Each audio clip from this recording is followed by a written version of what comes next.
it's Ivy Slater, and you're listening to Her Success Story Podcast, a show where gutsy businesswomen share their success journey.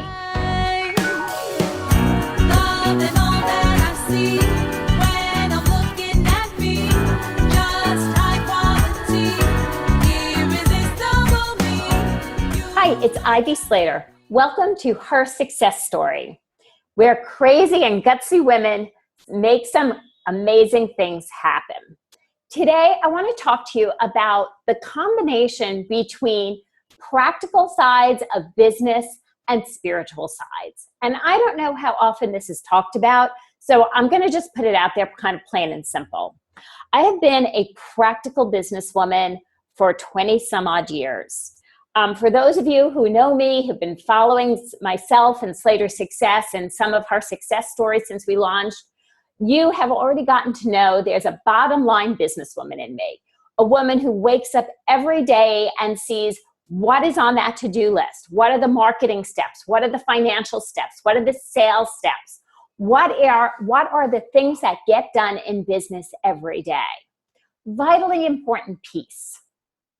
There's another side to business, the side that keeps the energy flowing, the side that keeps the spirit, the energetic side, the side that gets the flow and helps keep everything in flow. So let me explain this from for me, a very core level. For years, I was a dancer. I started dancing when I was 3 years old, and one of my college degrees, I have a full degree in dance out of University of Maryland. I graduated with a degree in dance and communications. I truly think the degree in dance has had an amazing impact on myself as a businesswoman. Here's how. For those of you who've ever taken a dance class, and it doesn't matter if we're looking from ballet to modern to ballroom to African dance that I took for a while, tap dancing that I still do occasionally. In dance, as in most art forms, there's foundation. Think about, for those of you who've taken a beginner art class. In a beginning art class, you start with learning to draw a nude body, right? Basic strokes. You might draw a still life, and as you advance, you then draw the human body, which is a huge challenge. As you master that, it's mastery. It becomes mastery. Going back for the concept, and I share this because one of my best friends in college was a fine art major. So that's the frightening little bit I know about it. Going back to dance for a second. For those of ballerinas in the world, or the ballerina listeners, the people who get art, it comes back to foundation steps. So in foundation steps, every day I started class. If it was a ballet class, we started with pliés. You started with a bar routine. You went to the bar, you had pliés, you had tendus, you had your basic training. The same is very true in sports. Your basic training, if you're an athlete, what you do every day. If you might begin training, if you're a tennis player versus a baseball player versus a football player, you might have started with running. You might have been doing some weight training, some stretching. In dance, we started with some sort of daily routines. And I call that the foundation. And that's the foundation of the practical side of business. It's the foundation of what I look at in business as your pillars or your cornerstones. That being money, marketing, and sales. Those are the three components in business that are the foundation techniques. So this is where I want you guys thinking with me. Like as a ballerina during that time, I did a plie every day. I look at my money every day. As a dancer, I did a tendu or a basic warm-up from when I was studying Martha Graham for a year. Okay, if it was contractions then. In the same way, I look at marketing as that foundation of the core. The other piece of core and the other foundation is sales. When you actually master your marketing, sales, and money in your business, you're running a fine-tuned machine. Whether that be your body as an athlete, your body as a dancer, your art, your business. So where does the spirit come in? The spirit comes in when you start adding in that flow, right? So you have the core foundation principles. How do you get that to flow? How do we get that marketing, sales, and money to become your waltz with the 1, 2, 3? And all of a sudden you're swirling in a ballroom. That's where the spirit comes in. That's where I look at things like I meditate in the mornings. I ground myself. I have a gratitude practice. I have a creation practice, seeing and creating and visioning what I'm building in my world. My world is my world, and a piece of that is my business. It's not all of it. When I add in what I'll refer to as the icing on the cake, right? So if you build, one of my favorite foods is ice cream. So if we build an ice cream sundae, ice cream is built on a basic, for me, vanilla or chocolate, right? And then we might add in at these fancy places, you could mix in the different components. You can mix in your own fudge, your nuts, your Oreo cookies. That's where we're building in the flow. That's where we're building in the spirit. So you can look at it as you're seeing with many different metaphors. It's not what metaphor is right, it's what metaphor works for you. What are you resonating with? I'm giving you different options for a reason, for a purpose. Identify yours in the mix. If you're that athlete, your spirit is when all of a sudden you're playing tennis or you're skiing and you're whooshing down and it all comes together. You stop thinking about the technique. It flows. That's when business is at its best, when it's flowing. And you have your systems as part of your foundation principles. You have your systems that you know your cash flow. You know your money. You know what money's coming in, what money's going out. You know what money is appropriated for your overhead, what money is appropriated to reinvest, and what money is put aside for growth, and what money is put aside for you. What your strategy is paying down any past debt, loans, what money is put aside for growing your business. You have what you're doing in marketing set, how you're doing it and what it's about. If you're a smaller company, you're identifying 3 marketing components that you're dedicated to. As your company grows, you have the ability to hire people. And when you do that, you can expand your marketing efforts. And you can go from 3 to 5, 6, or 7. But that smaller business identifies 3 and sticks to it consistently. Same with sales. Are you a smaller company that you, as the CEO and president of your business, are also your sales manager and your chief salesperson? Or are you a larger company that might have 2, 5, or 10 in sales?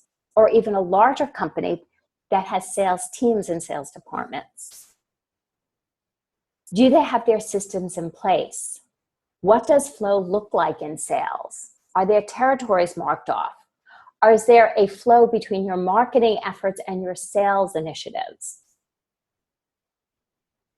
Are there incentives in place, not just for your salespeople, but for your clients and customers? That creates the flow. And the spirit of it comes from that CEO having time to ground themselves, having time to be the visionary of the organization. That's where the dance is.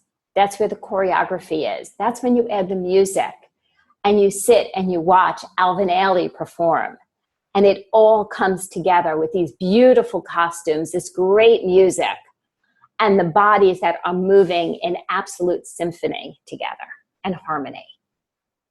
So when I look at spirit and the spirituality of business, the mindset of a successful business person starts with the mindset of how that CEO is taking time to focus on themselves. What practices do you have in place? So a few practices. Here's, you don't have to do them all. I'm going to toss out thoughts, ideas. If you don't have any spiritual practice, you want to incorporate some. Because in the spiritual side of the CEO comes the vision and the groundedness to run your company. The groundedness to run your company and the vision for the company to continue to grow and expand. So, love a great meditation practice. I'm not going to tell you I'm the best at it. I don't meditate for hours. I meditate for about 10 minutes once a day.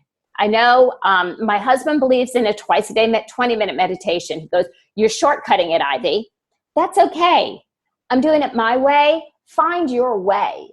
It doesn't have to be perfect, and there is no right about it. Find what's working for you. You want to get started in it? There's some great meditation apps. There's Insight Timer. There's Calm. There's Headspace. Okay? I'm personally a fan of Insight Timer. It works for me. It doesn't have to work for you. Try something. Because I'm a fan of Insight Timer, I can tell you a little bit about it because I use it. I love a guided meditation. It helps me go through the process.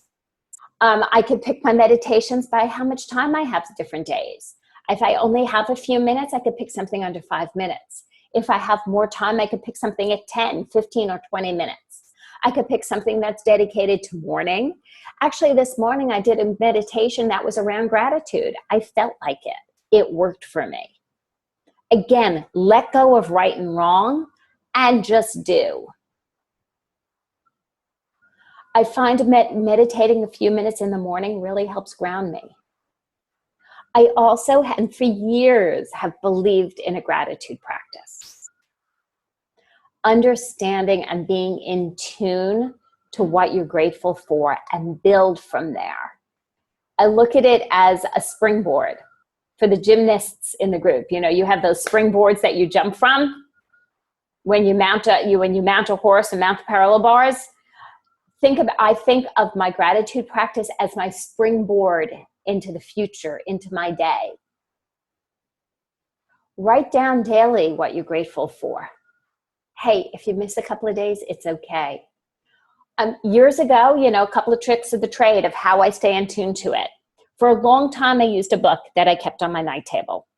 And there is nothing wrong with that. It's a great practice. As I started traveling more, I realized I needed to lighten my load. I was taking the book I was reading. I was taking my gratitude journal. I was taking this, that, and the other thing. I was like, this is just too much weight on my shoulders and too much to carry as I wanted to go lighter and lighter. Hence, I started with something else. I just easily started with an app. I downloaded a free gratitude app. There's hundreds of them out there. You can go from free to paying a little bit. You can have pictures, you can have drawings, there's all kinds of stuff. Again, that you don't go for perfect. Done is better than perfect. Just try one and write in it. Is my consistency 100%? No, I'm telling you I'm not perfect. I am committed. I go up and down. There's days, like yesterday, I just woke up and I had so much to share, so much I was grateful for in that moment. As I opened my eyes, I reached for my phone, opened the app, didn't look at anything else, and just started writing of these things. We just shared a fabulous family weekend. And there was just things overflowing that I was grateful for. And as that flowed, I said, oh my goodness, what do I see in the next, today and for myself? And I was like, and I started writing creations for myself. When I do that, I write them as they're done. This is what is, not what I want, not what I'm trying for. It is what is. It's what's here for me. Done is better than perfect. Let go of perfection. Incorporating these pieces into your daily life is the shift of adding the spiritual component of great business people. And go out there and Google some of the things that are going on, and some of the really successful people. They have amazing spiritual practices. Spiritual practices are also very often incorporated with exercise and movement. That's how we ground things into our body. Movement is an important piece. Exercise is an important piece. Why? Not because it makes us thin, but because it makes us spiritually fit. We must take care of our body, mind, and spirits to build the businesses that are our heart's desire, to be committed for the long term. I've recently interviewed some amazing businesswomen that you're going to be hearing. And some actually you've heard from already, and there's more coming. But people who've been in business a long, long time, how do you do that for 20 some odd years? I've been in business, I've owned a business for over 20 years, actually over 25, but I want to stop counting at some point. How do you do it the long haul? It's a combination of body, mind, and spirit. The body is the component that takes care of everything. Don't forget about it. Don't lose track of it, and honor it by taking care of it. I hope today, in talking about the combination between the practical and the spiritual side of business, gives you a little insight into what you can do as leaders. It gives you insight into how to show up as a leader. What can you do in the long run? Are you truly taking care of your body, your mind, and your spirit, and bringing that to your businesses, your roles, your careers, as you grow and expand? Please share with me, and write back to me. What do you see and what are you doing? How are you making things work in your life? How are you making things work in your business? How are you grounding in your own body, mind, and spirit? That's what success is all about. Success is about the dance between the practical and the spiritual. So in her success story, I believe my greatest success was being a dancer. Being a dancer early on for the 20 some odd years brought to me a dedication, practice, a daily practice that I knew I was showing up every day. Every day, whether I was sick, I was healthy, whether I had a fight with my boyfriend in those early years, or a fight with my girlfriend when I was 10 years old. The struggles of the adolescence, I grounded through dance. I grounded through the body, mind, and spirit. Through the practical of doing that plie every day, to letting it go and letting the music come in and having a beautiful adagio.